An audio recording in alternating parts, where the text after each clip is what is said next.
Polity वाले class में हम लोग अनुसूचियाँ पढ़ रहे थे। अनुसूचियों में बहुत सारी अनुसूचियाँ पढ़ दी, लगभग सारी खत्म कर दी, लेकिन सारी खत्म नहीं हुई जो है ना बस हो जाता है। हमने 9 अनुसूचियाँ पढ़ ली, कितनी पढ़ ली? 9 पढ़ ली। आज 10वीं अनुसूची पढ़ेंगे। तो लोग बता सकते हो 10वीं अनुसूची क्या है? थोड़ा बताओ, बाकी हम बताएंगे। दल बदल कानून, दल बदल कानून लिखा है, कैसे दल बदल करेंगे? दल बदल को सेल कर दिया है, दल बदल विरोधी कानून है ना, कह दिया है कि दल बदल नहीं कर सकते। लेकिन तुमने क्या देखा, दल बदल नहीं होता है क्या? बहुत बम्पर होता है, थोड़ा आवाज़ तो बढ़ेगी। दल बदल होता है, बहुत बम्पर होता है, होता कि नहीं होता? कोई भी चुनाव हो, जैसे इलेक्शन आते हैं तो देखना कैसे फटाफट इधर उधर आते रहते हैं। ऐसे चुनाव के टाइम में ही क्यों होते हैं, बीच में क्यों नहीं भगते? नेता तो भग जाते हैं ना इधर, लास्ट में देखते हैं कि अब 2 महीना 4 संख्या लगने वाली है तब भगते हैं, उससे पहले कहीं नहीं भगते। देखो भैया, फायदा सबको चाहिए होता है, अपना पर सबको फ्री होता है ना।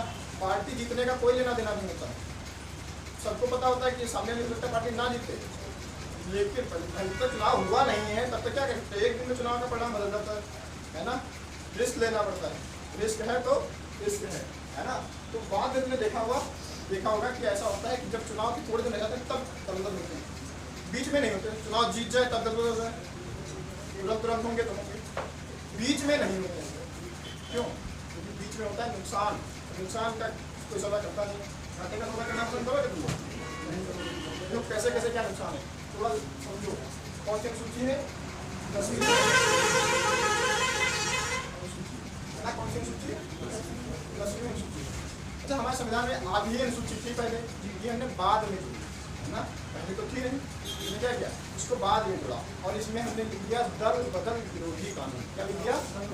उसका टाइटल है दल बदल विरोधी कानून। क्या होता है दल बदल विरोधी कानून? अब समझो, जब ये हमारे मूल संविधान में नहीं थी तो बाद में जोड़ा गया होगा, कैसे न कैसे करके, है ना जी? ऐसे तो हुआ होगा, बाद में जोड़ा गया तो संविधान में संशोधन करना पड़ा होगा, नहीं करना पड़ा। तो कब संशोधन हुआ? 1985। 1985 में संशोधन हुआ। कौन सा संशोधन था? 52वां संविधान में संशोधन हुआ है ना। कौन सा था? 52वां संविधान संशोधन था, हुआ था ये 1985 में, है ना। अब थोड़ा कॉन्सेप्ट समझो, उत्तर प्रदेश को लेकर के चलेंगे, है ना। उत्तर प्रदेश में अगर देखें, उत्तर प्रदेश का चुनाव हो तो यहाँ पे होता रहता है इतना सारा बवाल, इधर पार्टियों में आते जाते रहते हैं। अभी चुनाव में आपने देखा है ना। तो उत्तर प्रदेश अगर मान के तो उत्तर प्रदेश में टोटल सीटें कितनी हैं? विधानसभा की सीटें 403 सीटें, है ना। यहाँ से मतलब कॉन्सेप्ट बिल्कुल आसान है, बहुत आसानी से समझ जाओगे। लेकिन अगर थोड़ा इधर उधर किया तो बाद में मुझसे ना करना कि इसका समझ नहीं आया, ठीक है। इतनी आसानी से समझ में आएगा तो बिल्कुल कहोगे कि यार इतना कॉन्सेप्ट है ना।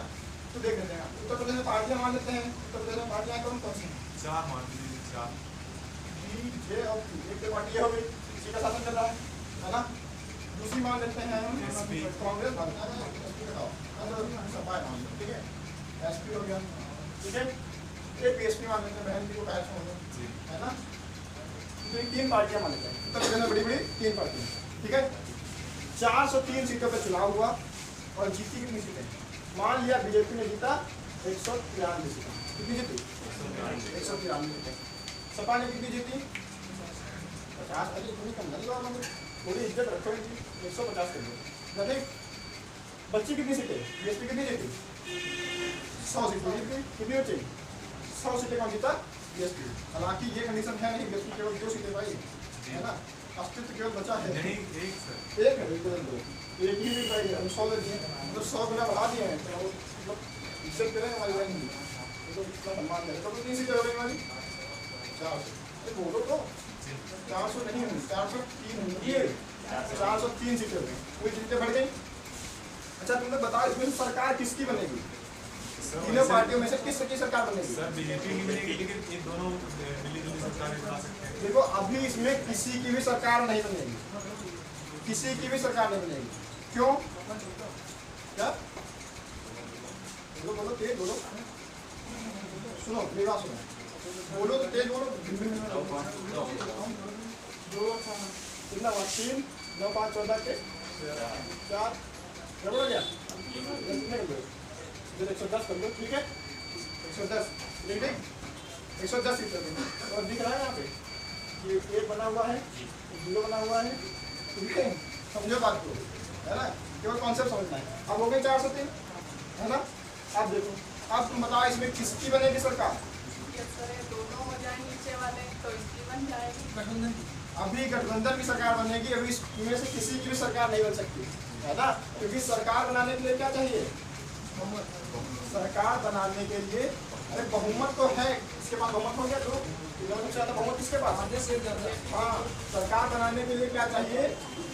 सरकार बनाने के लिए 50% प्लस 1 चाहिए, मतलब 50% क्या, आधा, और आधे से एक ज्यादा चाहिए। सीटें कितनी है? 403, और 403 का आधा कितना होगा? 202, कितना होगा? 202 सीटें आएगी। है कितनी बीजेपी के पास? 193। कितनी सीटें कम पड़ गई? 9 सीटें कम पड़ गई, है ना। मतलब आखिरी लाइन पे पहुंचने के लिए कितनी सीटें कम है इसके पास? 9 सीटें कम है, तो सारा किस हो गया, ठीक है। तो इसके बाद सीटें कम, तो क्या बीजेपी की सरकार बनेगी? नहीं बनेगी। क्या सपा की सरकार बनेगी? बहन जी की? बहन जी का विकास नहीं है ना, हालांकि ऐसा तो बिल्कुल चांस नहीं है, 1 सीट है, लेकिन थोड़ा इज्जत देके उनको ले आए खेती का। तो सरकार बनाने के लिए इनको क्या करना पड़ेगा? अब इनको करना पड़ेगा, क्या करना पड़ेगा? ऐसे लिखा था, अब इनको करना पड़ेगा गठबंधन। लेकिन ये गठबंधन इतना आसान नहीं होता है, इसमें चलती है खरीद फरोख्त, है ना, करोड़ों रुपए चलते हैं। विधायक के विधायक बिक जाते हैं, विधायक MP 403 MP में से अब बिकेंगे यहाँ पे, लेकिन ऐसे नहीं होगा। ऐसे क्यों नहीं होगा?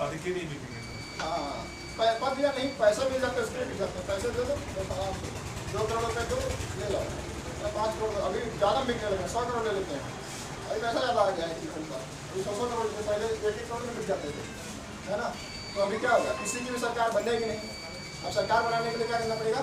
इसमें से कुछ लोगों को मिलना पड़ेगा, चाहे सपा वाले मिलना है, चाहे BSP वाले मिलना है। तो सपा वाले क्यों मिलेंगे? उनके पास तो वैसे भी विपक्ष के नेता नहीं मिले वो, तो क्या करेंगे? BSP वाले नहीं जाएंगे, कितने लोग मिलेंगे जा करके? मान लिया 9 की जरूरत है, अब बीजेपी क्यों चाहेगी 100 के 100 खरीदे? सबको अगर 100 करोड़ रुपया दिया तो बहुत रुपये हो जाएंगे, है ना। इससे अच्छा क्या है, 9 लोगों को खरीदो, 9 ही करोड़ रुपये, 900 करोड़ रुपये देने पड़ेंगे, है ना। तो बीजेपी क्या करेगी? 193 उसके पास पूर्ति है, और क्या करेगी? इधर 9 इसके खरीद लेंगे, उसके पास कितने रहेंगे? 222 सीटें रह जाएंगे, उसके पास क्या हो जाएगा? 50 + 1 हो जाएगा, है ना। 50% + 1 हो जाएगा। अभी क्या बन जाएगी? इसकी सरकार बन जाएगी। लेकिन क्या ये सही चीज है? क्या ये उचित है? इस प्रकार से सरकार नहीं बनाई जा सकती। क्यों नहीं बनाई जा सकती? उसका कारण ये है कि जैसे ही ये विधायक 9 विधायक इधर अपनी पार्टी छोड़ेंगे, वैसे ही इनकी सदस्यता समाप्त है। अब ये विधायक रहे ही, हमने अभी देखा, मैडम ने बयान दिया था, बीजेपी ने निकाल दिया, क्या वो सांसद रह गई? है ना। तो जैसे ही तुमने पार्टी छोड़ी, सदस्यता भी खत्म। जब तक पार्टी में हो तब तक सदस्यता है। तो बीजेपी क्या करेगी इनको मिलाने के लिए? पूरी पार्टी मिलाए, मिल जाएगी, तो सरकार नहीं बनेगी, है ना। लेकिन बीजेपी को तो चाहिए सरकार बनानी है, कितने ही पैसा लग जाए सरकार तो बनानी है। क्या करेंगे? इसके लिए सही कॉन्सेप्ट होता है, इसमें कहा गया है कि अगर तुमको गठबंधन करना है तो गठबंधन के लिए किसी भी पार्टी के 1/3 सदस्य शामिल रहेंगे। कितने? 1/3 सदस्य। और ये कुल सदस्यों की बात नहीं हो रही, जीते वाले, जीते कितने? 100। कितने लाने होंगे? 1/3। 100 का 1/3 कितना होगा? 33.5, है ना। तो 33.5 तो लाओगे नहीं, 34 लाओगे। तो बीजेपी अब अगर जोड़े तो यहाँ पे 193 में 34 जोड़े, तब आ सकती है, तब बनेगी सरकार। क्या बनेगी? तब सरकार बनेगी, अन्यथा इसमें सरकार नहीं बनेगी। इसमें सरकार बनेगी? इसमें सरकार नहीं बनेगी। क्यों? क्योंकि ये 9 सदस्यों ने जैसा ही पार्टी छोड़ा, उनकी सदस्यता समाप्त हो गई। लेकिन अगर एक साथ 1/3 लोगों ने सदस्यता छोड़ दी पार्टी की, तो क्या होगा? इनकी विधानसभा से सदस्यता समाप्त नहीं होगी, ये विधायक बने रहेंगे। ये सिस्टम है। तो क्या होगा? बीजेपी को करना होगा पूरे के पूरे 34 सदस्यों को मिलाना होगा, है ना। नहीं तो काम नहीं करना। वैसे इनके सदस्य ज़्यादा हो सकते हैं, लेकिन जीते वालों की बात हो रही है, कितने जीते उस हिसाब से थोड़ा समझ में आ रही है ना। लेकिन फिर हमारे यहाँ क्या है, तो उत्तर प्रदेश है ना, उत्तर प्रदेश का हिंदुस्तान है हमारा, अनोखा हिंदुस्तान। तो इसमें फिर क्या होता है, फिर यही होता है, पैसे वाला बिक्री चल जाती है। इसमें हुआ क्या, इन्होंने 34 सदस्यों को मिला लिया, बीजेपी की सरकार बन गई। सरकार किसकी बन गई, बीजेपी की बन गई, क्योंकि ये तो सारे सदस्य छोड़ के कहाँ से आ गए, बीएसपी से छोड़ के आ गए, बीजेपी की बन गई। अभी सरकार किसकी हो गई, बीजेपी की सरकार बन गई। लेकिन सपा वाले के साथ बैठेंगे, वो कहेंगे तुमने 100 करोड़ दिए थे, हम तुमको 150 करोड़ दे रहे हैं। क्या करेंगे, 150 करोड़ देंगे। 6 महीने इनकी सरकार चली, अभी ये बीजेपी और बीएसपी का गठबंधन हुआ था, अभी क्या करेंगे, बीएसपी और सपा का गठबंधन हो जाएगा। तो कितना मिल गया, 150 करोड़। चलेगा कि नहीं चलेगा, अभी भी किसकी सरकार बन जाएगी, अभी ये इनमें मिल जाएंगे, तो सरकार किसकी बनेगी, सपा की बन जाएगी, बनेगी नहीं बनेगी, आराम से बन जाएगी, है ना। फिर बीजेपी वाले दोबारा लालच दे दिया, 6 महीने इनकी सरकार चली, और बीजेपी ने क्या किया, लालच दे दिया, कहा हम तुमको 200 करोड़ देंगे और पद भी देंगे, आओ तुमको गृह मंत्री बनाते हैं उत्तर प्रदेश में, है ना। अब फिर छोड़ के चले जाएंगे, जाएंगे नहीं चले जाएंगे, और फिर किसकी सरकार बन जाएगी, ये वाले फिर बीजेपी में चले जाएंगे, अगली बार फिर किसी सरकार बनेगी। तो ऐसे सरकार ने ऐसे यही तो हुआ है, ऐसा हुआ भी 1980 के दशक में इतना भयंकर ये सब हुआ है, तभी ये लाना पड़ा। 85 में आया, बहुत भयंकर हुआ है, बहुत सारी सरकारें गिरी इस प्रकार से, और हमने सारी चीज़ें झेली, तब जा करके हमने क्या किया, ये कॉन्सेप्ट आया कि 1/3 सदस्य जाने चाहिए, क्योंकि अगर तुम अकेले छोड़ोगे तो सदस्यता समाप्त हो जाएगी। बात समझ है ना, अगर कोई व्यक्ति अकेले छोड़ रहा है या 1/3 से कम छोड़ रहा है तो सदस्यता अपने आप खत्म हो जाएगी। ये 34 की जगह जैसे 32 होंगे खत्म, ठीक है ना। 100 में से अगर 32 हुए तो भी सदस्यता 32 के 32 की खत्म, तो सब नहीं रहेंगे, और वहाँ पे जो उनकी जगह खाली हो जाएगी तो खाली हो गई, तो अब रह नहीं रहा, उनका विधानसभा क्षेत्र खाली हो चुका है, वहाँ पे क्या होगा, अब उपचुनाव होगा, क्या होगा, उपचुनाव होगा, दोबारा से चुनाव कराया जाएगा। तो ये सिस्टम समझ आया। लेकिन ये जब बहुत बड़े लेवल पे होने लगा तब समस्या है ना, तो फिर हमने किया 91वां संविधान संशोधन। कौन सा किया, 91वां संविधान। तो बता सकता है कब हुआ ये पढ़ा चुके हैं 91वां संविधान संशोधन, जब हम पढ़ा रहे थे संसदीय व्यवस्था, तब हमने पढ़ाया था। ये 2003 में हुआ, कब हुआ, 2003। कौन सा, 91वां संविधान संशोधन। बातें मत करो, हाँ इधर ही ध्यान दो। 91वां संविधान संशोधन हुआ 2003 में, ये हमने तुमको तब पढ़ाया जब तुमको पढ़ा रहे थे संसदीय व्यवस्था, है ना। वहाँ पे हमने कहा था 15% वाला कानून आया था इसी के तहत, है ना। क्या बनेंगे, कैबिनेट, सरकार होती थी, मंत्रिमंडल बनता था, वो सिस्टम। तो 91वां संविधान संशोधन हुआ 2003 में। इसमें क्या कह दिया गया, अभी 1/3 बड़ा आसान हो गया है, जब देखो तब आदमी कटे जा रहे हैं, है ना। 1/3 आदमियों को खरीदना बड़ा आसान हो गया, तो अब क्या करेंगे, इसको बढ़ाना पड़ेगा, इतने में काम नहीं चलेगा। अब क्या करेंगे, अब अगर मिलना है तो 2/3 सदस्यों को शामिल होना होगा। क्या होगा, 2/3 सदस्यों को शामिल होना होगा। अगर इससे कम हुए क्या हुआ, योगा नहीं होगा, ठीक है। अगर इससे कम हुए तो फिर क्या होगा, इनकी सबकी सदस्यता समाप्त हो जाएगी।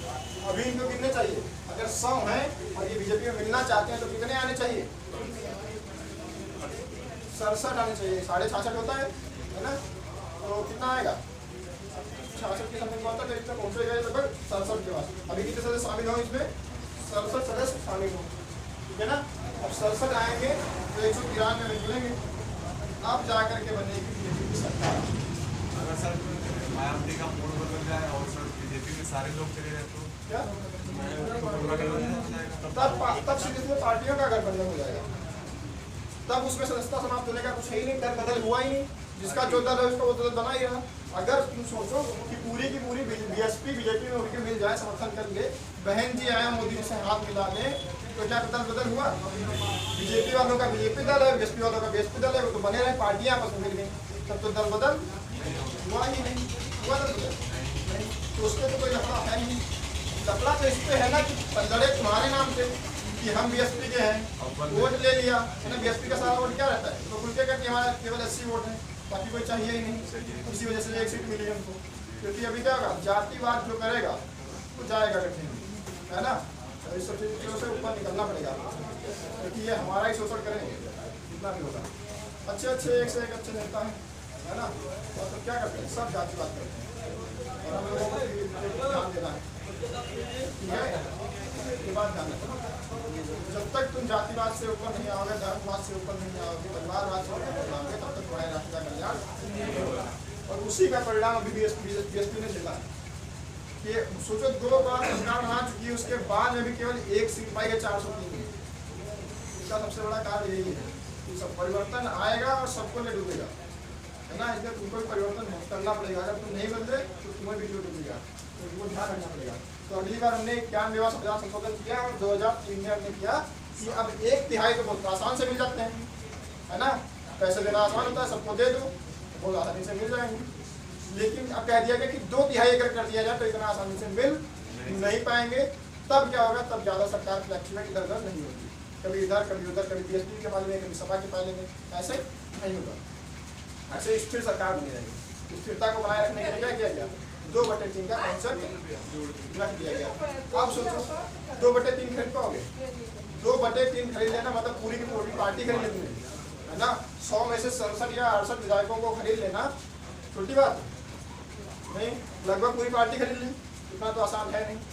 लेकिन ये भैया उत्तर प्रदेश, यहाँ पूरी की पूरी बस खरीद ली जाती है, बस में भर के जाते हैं। तुमने सुना होगा न्यूज़ में आता, जब इलेक्शन हो रहे होते हैं तो इतने विधायकों को इस होटल में रखा गया। वो होटल में क्यों रखा गया, क्योंकि उनकी बोली लग रही है ना, कौन कितने में बिकेगा, ये सिस्टम है वहाँ पे। और मीडिया वाले बड़े शान से दिखाते हैं इतने विधायकों को इस होटल में नजरबंद किया गया। नजरबंद नहीं चल रहा, वहाँ पे उनकी सेलिंग चल रही है, इसकी कीमत वो चल रहा है वहाँ पे, समझ रहे हो। तो हम लोग इसके खिलाफ आवाज़ भी नहीं उठाते। हम कह सकते हैं कि दल बदल विरोधी कानून है, लेकिन कहीं नहीं सकते, क्या करेंगे, सीधे सीधे पूरी बस उठाएंगे, कहेंगे 67 चाहिए ना, 67 ला रहे हैं अभी टोमेटो को, अभी कहीं चला रहे हैं। तो हमसे कोई पूछने नहीं आता कि दिल्ली का सबका पैसा आया कहाँ से, जो पैसा तो दिखाते नहीं है कि हमें पैसा दिया है, तो ये कहते हैं ये लोग स्वतः हमारे में मिलना चाहते हैं, है ना।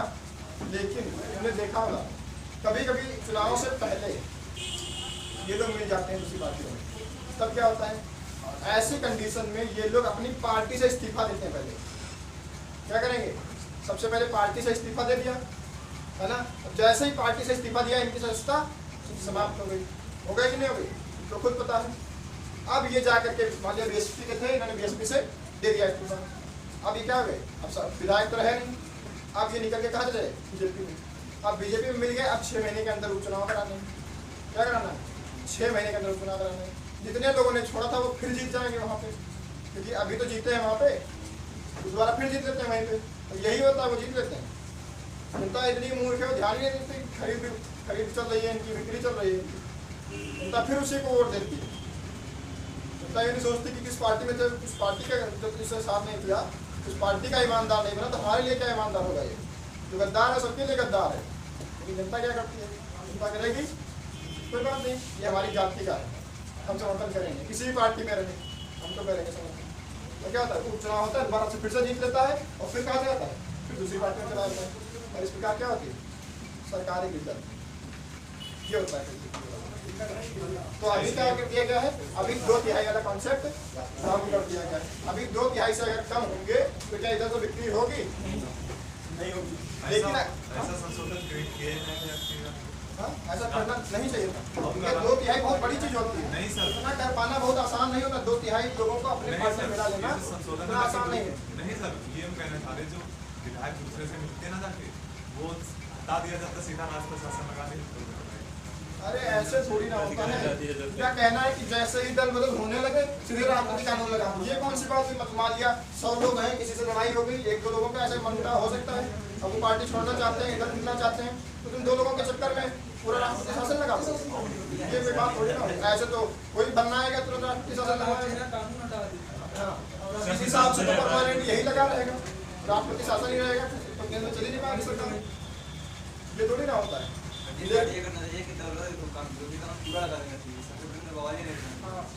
जितना चाहे उतना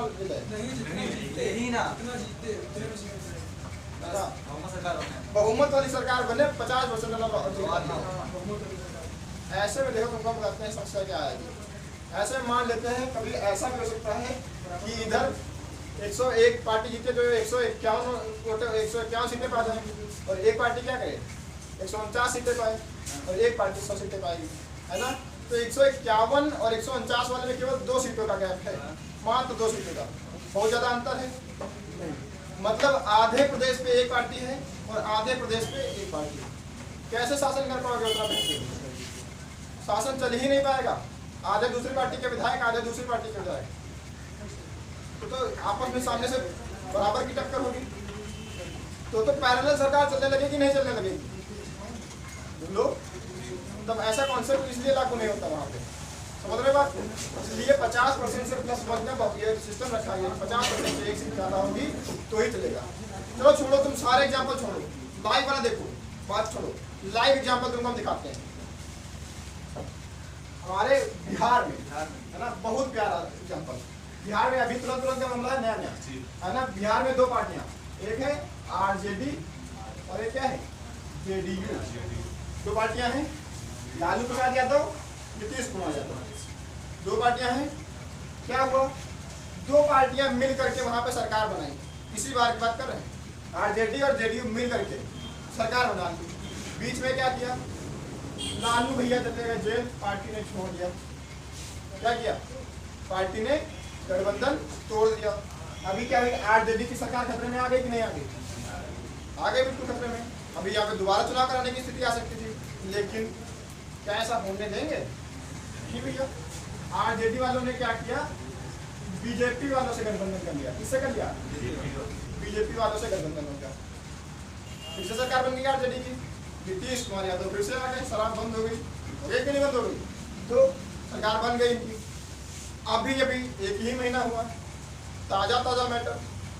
अभी आरजेडी छोड़ के चली गई, बीजेपी खाली हाथ हो गई। अब आरजेडी ने क्या किया, आरजेडी मिल गई, आरजेडी में फिर से जेडीयू मिल गया, क्योंकि लालू भैया फिर से वापस आ गए, हो गई इनकी सजा पूरी। इतना ही दिन का था, लालू यादव फिर से बाहर आ गए, फिर से मिल गए, बीजेपी फिर गड्ढे में आ गई। ये सिस्टम होता है, यही है दल बदल। अब ये दल बदल के चक्कर में सही तरीके से सरकारें नहीं चल पाती। ये भी डर बना रहता है, अगर किसी ने बना भी ली, मान लिया कोई कगार पे है, यहाँ पे 202 ही सीटें किसी ने पाई, एकदम कगार पे है, तो उस सरकार को ये भी डर बना रहता है कि एक आदमी छोड़ के ना चला जाए। तो कगार पे अगर है तो ये डर बना रहेगा कि नहीं बना रहेगा कि एक आदमी छोड़ के चला जाए। अगर वो छोड़ के गया तो सरकार गिर जाएगी एक आदमी के चक्कर में। एक सीट गई, 202 अगर पाए थे, एक सीट के चक्कर में सरकार गिर जाएगी। तो ये डर बना रहेगा कि सरकार ना गिर जाए। इस चक्कर में जितने काम करने होंगे उस काम के बजाय उनको बचाने में पूरा टाइम लगेगा कि भैया गुस्सा आना नहीं। जैसे शादियों में देखा नहीं, फूफा जी गुस्सा आ जाते हैं, गुस्साते नहीं गुस्साते हैं। कोई भी शादी हो, बिना फूफा जी के गुस्सा के कोई शादी सफल नहीं होती। वो उनको गुस्सा करना उनका जन्म से अधिकार है। कोई ना कोई फूफा जी या जीजा जी कोई ना कोई एक गुस्साते हैं, है ना। वैसे ही सिस्टम है। तो इधर फूफा जी को मनाने में पूरा टाइम चला जाता, सारा ध्यान इधर होता। ये भड़के रहते हैं, हमको ये पद दो, हमको इतना घोटाला करवाओ, है ना, हमको ये टेंडर दो, नहीं तो हम चले जाएंगे। तो सारा खेल तो यहीं फंस जाता ना। इसलिए हमको लाना पड़ गया क्या, दल बदल विरोधी कानून। आप समझे, तो लाया गया। कब लाया गया, तो 52वां संविधान संशोधन कराया गया और 1950 में लाया गया, ठीक है ना। इसमें 1/3 की बात कही गई थी, लेकिन अब 1/3 पे क्या जा सकते हैं? 1/3 अगर जाएंगे तो उनकी खुद की सदस्यता समाप्त हो जाएगी और वो विधायक ही नहीं रहेंगे। यही सेम कॉन्सेप्ट जो हमने विधायकों के लिए बताया, यही संसद में भी लगता है। वहाँ पे सांसदों का हो जाएगा, वहाँ पे बीजेपी कांग्रेस कर लो, ठीक है। सेम लॉजिक वहाँ पे भी लगेगा। जैसे यहाँ विधायक होता है वैसे वहाँ पे सांसद हो जाएंगे। वहाँ पे भी 50% वाला कॉन्सेप्ट लगेगा। 50% + 1 कितने चाहिए। अगर इससे कम हुआ तो क्या, एक आदमी पार्टिकुलर अगर निकल के आया तो उसकी सदस्यता समाप्त, समझ रहे हो। लेकिन अगर वो 1/3 से पहले जो सिस्टम था उसमें 1/3 आ जाते तो नहीं समाप्त होता। लेकिन अभी क्या कर दिया हमने, 2003 से कर दिया है कि 2/3 होने चाहिए। कितने होने चाहिए? 2/3 होने चाहिए। तो अगर 2/3 से एक भी कम आया सदस्य, जिस पार्टी से आ रहा है उस पार्टी में जितने भी सांसद हैं, जितने भी विधायक हैं, उन विधायकों का 2/3 से एक भी कम अगर आया तो पहली बात तो उन सभी की सदस्यता समाप्त हो जाएगी, और इनकी सदस्यता समाप्त मतलब वो आम आदमी, और आम आदमी का पार्टी में मिलने का कोई मतलब ही नहीं होता, और तब सरकार नहीं बनेगी। बात समझ रहे हो? चाहे तो पूरी 2 पार्टियां मिल जाएं, या अगर केवल सदस्य मिलना चाहते हैं तो 2/3 सदस्यों का मिलना जरूरी है। उससे एक भी कम होगा तो उन सदस्यों की सारे की सदस्यता समाप्त हो जाएगी। अगर सांसद है तो आम आदमी हो जाएंगे, विधायक हैं तो आम आदमी हो जाएंगे। बात समझ यही है डेमोक्रेसी का। पहले हुआ 52वां संविधान संशोधन जब जोड़ा गया 10वीं अनुसूची, और फिर हुआ 91वां संविधान संशोधन जब इसमें 2/3 किया गया। बात समझ आई? इतना ही है। अगली अनुसूची आ जाएगी, अनुसूची नंबर 11। कौन सी आ जाएगी? 11वीं अनुसूची आ जाएगी, है ना। 11वीं अनुसूची में तो बता सकते क्या है? 11वीं अनुसूची में दिया गया है पंचायती राज। क्या दिया गया है? पंचायती। इसमें सर 33 जोड़ेंगे ना? क्या 29 अभी तो हम पूरा रिटर्न नहीं जाएंगे। परेशान मत हो। देखो जब तक हम हैं तब तक तुमको भरोसा रखना चाहिए। जैसे ईश्वर होता है ना, ईश्वर भरोसा रखो हमसे, है ना। ईश्वर मत समझो लेकिन भरोसा रखो, है ना, इतना रख सकते हो। जब तक हम देखो पूरा कोशिश करते हैं, भले ही एक क्लास में केवल एक अनुसूची हमने पढ़ाई है, लेकिन सारे कॉन्सेप्ट क्लियर करें, इसमें डाउट एक भी बचना नहीं चाहिए। नहीं तो एक क्लास की सारी अनुसूचियाँ की 12 की 12 अनुसूचियाँ एक ही क्लास में बता सकते थे। इतना लंबा खींचते इसीलिए हैं जितना भी समझा सके उसमें डाउट नहीं बचना चाहिए, है ना। देखो 11वीं अनुसूची में क्या है? पंचायती राज व्यवस्था। जहाँ 11वीं अनुसूची में है, इससे साफ साफ मतलब ये है कि ये भी मूल संविधान में नहीं था, मूल संविधान में केवल 8 बाद में जोड़ा गया, है ना। क्या जरूरत हो गई बाद में जोड़ने की? बाद में जोड़ने का कारण ये रहा कि हमारे देश में 2 बड़े नेता थे। एक का नाम था बाबा साहब भीमराव अम्बेडकर और एक तरफ महात्मा गांधी। बाबा साहब भीमराव अम्बेडकर संविधान सभा के पूरे संविधान सभा के अध्यक्ष थे। संविधान सभा में बहुत बड़ा उनका योगदान हुआ, है ना। वहाँ पे वो सब प्रारूप समिति के अध्यक्ष बने, है ना, जिनका पूरी जिम्मेदारी उनको दी गई। एक तरफ महात्मा गांधी जिन्होंने कहते हैं जिनकी वजह से आज़ादी हमको मिली, है ना, उनकी नीतियों से। तो दोनों लोगों का बहुत बड़ा महत्व था, लेकिन महात्मा गांधी संविधान सभा के सदस्य मात्र तक भी नहीं थे। 379 सदस्य थे संविधान सभा में, उनमें से एक भी नहीं थे महात्मा गांधी, मतलब वो संविधान सभा के सदस्य नहीं थे। बाबा साहब अम्बेडकर, और संविधान बनाने की जिम्मेदारी केवल संविधान सभा के सदस्यों को दी गई थी। बाहर का कोई आदमी उसमें कुछ भी हमसे नहीं कर सकता था। अब आया यहाँ पे कॉन्सेप्ट रखने का कि शासन के कितने स्तर हम मानेंगे। अम्बेडकर जी का मानना था कि हमारे यहाँ शासन के केवल 2 स्तर होने चाहिए, एक तो केंद्र सरकार, दूसरी राज्य सरकार, मतलब सांसद होंगे, विधायक खत्म। गांधी जी का मानना था कि शासन के 3 स्तर होने चाहिए, केंद्र सरकार, राज्य सरकार, स्थानीय सरकार, 3 होने चाहिए। दोनों में मतभेद ये था, गांधी जी कहते थे अगर स्थानीय सरकार भी जुड़ जाएगी तो वहाँ पे लोगों का पहुँच हो जाएगा अपने नेताओं तक आसानी से, क्योंकि वो छोटे नेता होंगे, उन्हीं के बीच के होंगे। स्थानीय सरकार होगी, छोटे छोटे क्षेत्रों के होगी, जैसे ग्राम पंचायत का मुखिया, प्रधान जी, है ना। तो कहा तो बड़ा आसान हो जाएगा, लोग अपनी समस्याओं को अपने नेता तक पहुँचा सकते हैं, क्योंकि बड़े बड़े नेताओं तक मिलना पहुँचना उनके लिए आसान नहीं होगा। आज सांसद विधायक दोनों लोग सही, वो बाद की बात है ना। अभी दोनों लोग बहस मत किया करो, एक कह रहा दोनों लोग सही थे, एक कह रहा दोनों लोग सही नहीं थे, कैसे सही? बात सुन लो, उसके बाद में बताना कि कौन सही था, ठीक है। अरे चुप जाओ, मतलब हद हो गई, कह रहे हैं सुनो कम से कम, मतलब आपस में लड़े जा रहे, बीच में नहीं सुनेंगे किसी को। देखो बताते हैं क्या उसमें क्या हुआ।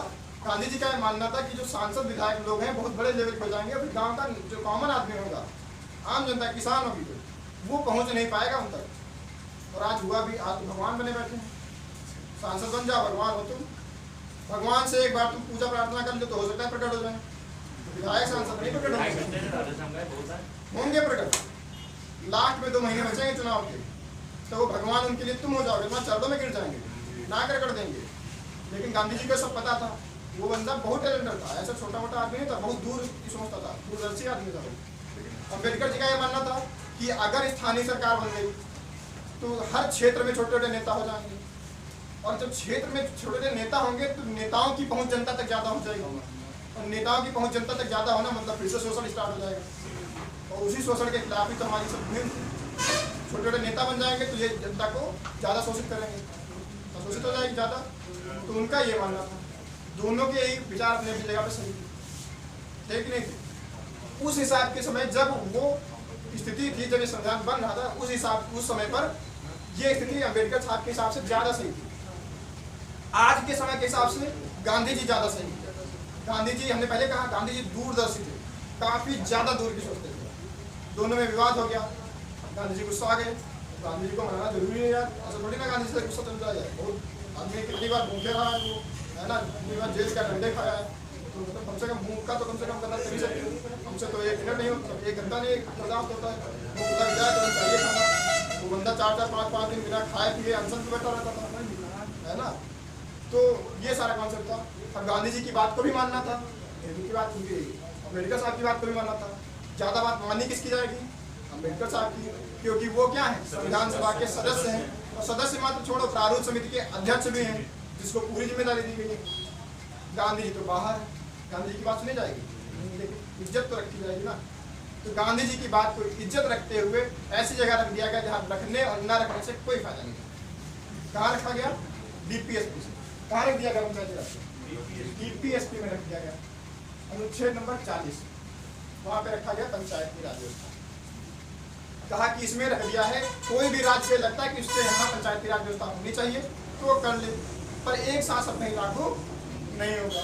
सरकारें, हर जगह की राज्य सरकारें अपने अपनी सुविधा के अनुसार रखें। अम्बेडकर साहब का भी मानना हो गया कि ये लागू तो नहीं होगा तुरंत, जो लागू कराना चाहे अपने यहाँ कराए, इतनी जल्दी लागू नहीं होगा। दोनों की बातें मान ली। तो अनुच्छेद 40 में रख दिया पंचायती राज व्यवस्था, दोनों की बातें हो गई। लेकिन फिर हमने कहा गांधी जी दूरदर्शी आदमी थे, समय के साथ पंचायती राज व्यवस्था की मांग होने लगी नहीं होने लगी। तब हमने किया 73वां संविधान संशोधन। कौन सा किया? 73वां संविधान संशोधन। कब हुआ आपको बता सकते? 1992। 1992 कब हुआ? मान लिया, भरोसा रखा करो उनके, है ना, इतना भरोसा रखा करो। ये कब हुआ? हाँ, 73वां संविधान संशोधन 1992। उनको 93 वाली डेट बता देते हैं। ये लागू हुआ है 24 अप्रैल 1993 से। तुमको ये डेट बता है, इस डेट से क्या हुआ? पंचायती राज व्यवस्था लागू हुई। लेकिन संविधान संशोधन कब हो चुका था? 1992, है ना। तो इस प्रकार से पंचायती राज व्यवस्था लागू हो गई। इसमें शासन के 3 स्तर हो गए। कौन कौन से? केंद्र सरकार, कौन कौन से गए? केंद्र सरकार, राज्य सरकार, और क्या हो गया? स्थानीय सरकार, है ना, स्थानीय सरकार, ये हो गया। अब इस व्यवस्था के तहत हमने स्थानीय सरकार के तहत हमने जोड़ दिया पंचायती राज। क्या जोड़ दिया? पंचायती राज जोड़ दिया। पंचायती राज का मतलब जो तुम्हारे ग्राम में प्रधान होते हैं, है ना, जिला पंचायत होते हैं, बीडीसी होते हैं, वो सब पंचायती राज व्यवस्था के अंतर्गत आते हैं। ये स्थानीय सरकार, उन तक वहाँ पहुँच आसानी से होती है। प्रधान के चल चाहे मिल लो, सुबह लोटा लिए जा रहे हो बाहर, रास्ते रोक लो, प्रधान की हाल चाल बढ़िया, आराम से मिल लो, कोई दिक्कत नहीं। तो ये लागू हो गया। लेकिन शहर वालों ने कहा दिक्कत मेरे साथ भी सेम यही है। जैसे गांव वाले लोग विधायकों तक नहीं पहुंच पाते थे, सांसदों तक नहीं पहुंच पाते थे, हम शहर में रहते जरूर हैं, लेकिन सांसदों तक हम भी नहीं पहुंच पाते, विधायकों तक पहुंच हमारी भी नहीं है। हमारे लिए भी व्यवस्था होनी चाहिए। कोई बात नहीं, हमारे लिए व्यवस्था की जाएगी। अनुसूची नंबर बनाई गई 12। कौन सी अनुसूची? अनुसूची 12 बनाई गई। अनुसूची 12 कब जोड़ी गई? इसमें है नगर पालिका। क्या है? नगर पालिका, ठीक है, इसमें नगर पालिका है। ये कब जोड़ी गई? तो ये भी 92 में जोड़ी गई। देखो कैसे, ये है 74वां संविधान संशोधन। कौन सा है? 74वां कॉन्स्टिट्यूशनल अमेंडमेंट। ये भी कब हुआ? 1992। उसी साल, जिस साल पंचायती राज जोड़ी गई, उसी साल क्या जोड़ा गया? नगर पालिका भी जोड़ा गया। ठीक है ना, ये बात समझ गई। अब क्या हुआ? अब यहाँ पे भी सेम वही शासन हो गया कि केंद्र सरकार भी होगी, क्या होगा? केंद्र सरकार होगी, राज्य सरकार होगी, और फिर क्या होगी? स्थानीय सरकार। स्थानीय सरकार में ये आ गया, इसको कहते हैं नगर पालिका, है ना। नगर पालिका में तुमने पार्षद वगैरह देखे होंगे, पार्षद होते हैं और क्या होते हैं? चेयरमैन। हाँ, तो नगर पालिका हो गया। नगर पालिका में तुमने पार्षद देखे होंगे, सभासद देखे होंगे। जैसे यहाँ प्रधान जी होते हैं, वैसे वहाँ क्या होते हैं? सभासद होते हैं, है ना। जैसे यहाँ जिला पंचायत, वैसे वहाँ क्या होते हैं? चेयरमैन। ये सारा सिस्टम वहाँ होता है। ये व्यवस्था थी, नगर पालिका व्यवस्था थी, नगरों के लिए क्या थी? नगरों के लिए, नगरों या शहरों का ऐसा कुछ है ना, ये नगरों के लिए थी। और ये वाली व्यवस्था थी गाँवों के लिए, किसके लिए थी? तो जो ग्रामीण क्षेत्र है उसके लिए क्या होगा? नगर ग्राम पंचायत है ना, जिसको पंचायती राज व्यवस्था कहते हैं, और नगर पंचायत होगी नगरों की, है ना, ये व्यवस्था होगी। अब इसमें अगर तुम देखोगे तो इसमें तुमको मिलेंगे 29 विषय। कितने विषय होंगे? 29 विषय हैं। 29 विषय मतलब ये है जिन पे ये लोग कानून बना सकते हैं, जिन पे ये लोग काम कर सकते हैं। हमारे यहाँ के मुखिया जी कितने विषय पे काम कर सकते हैं? 29 विषयों पर काम कर सकते हैं, लेकिन सारे के सारे विषय को भी दिए नहीं गए, उनमें से कुछ ही दिए गए हैं। 29 दिए जा सकते हैं, ये मैक्सिमम, ठीक है ना। अब ये 29 विषय देगा कौन? उनको दिए गए 17। कितने दिए गए? उनको 17 विषय दिए गए। कितने दिए गए? 17। उनको नगर पालिका वालों को 17 दिए गए हैं, और ऊपर वालों को, ग्राम पंचायत वालों को 29 विषय दिए गए। अच्छा, ये इनको देगा कौन? ये विषय जो शक्तियाँ इनको मिल रही हैं, 29 विषय पे कानून ये बना सकते हैं, 17 पे ये बना सकते हैं, इन पे काम करेंगे ये, तो इनको देगा कौन शक्तियाँ? ये केंद्र सरकार देगी या राज्य सरकार देगी? राज्य सरकार देगी, क्योंकि ये जो नगर पालिका होती है राज्य सरकार के अंतर्गत होती है, ग्राम पंचायत जो होती है पंचायती राज व्यवस्था, ये भी राज्य सरकार के अंतर्गत होती है। अब ये राज्य सरकार अपने वाले में सही देगी, क्योंकि इसके पास क्या थी? तुमने देखा होगा राज्य सूची थी। राज्य सूची थी कि नहीं थी? राज्य सूची। और राज्य सूची में विषय कितने थे? राज्य सूची में विषय कितने? ऐसा उन्हीं में से देगी। अब उनके पास विषय कौन कौन से हैं? नाली साफ करो, सड़क बनवाओ, आवास बनवाओ, यही सब तो था। सफाई करवाओ, छिड़काव करवाओ, इनसे कचरा निकलवाओ, है ना। तुमने देखा होगा नगर पालिका, उसमें क्या आता है? उसमें आता है, सुबह सुबह देखा होगा वो गाड़ी हाथ में जबते हुए आती है, कचरा वाला आया घर से कचरा निकाल, सुना नहीं सुना? तो नगर पालिका वाले कचरा बीनने आया था सुबह सुबह। ऐसे विषय दिए गए देने को। तो इनको राज्य सरकार के पास एक और विषय था जिसका नाम है पुलिस, वो भी दे सकती थी, दे सकती थी, नहीं दे सकती थी, लेकिन नहीं दिया। क्यों? क्योंकि अगर पुलिस के हाथ चलेगी तो फिर राज्य सरकार की वैल्यू क्या रहेगी? जो आज विधायक जी के सामने पुलिस वाले सल्यूट करते हैं, तो प्रधान जी के सामने करते नहीं करते, तो इसकी पावर चली जाती है। तो यही है सिस्टम, समझ में आया?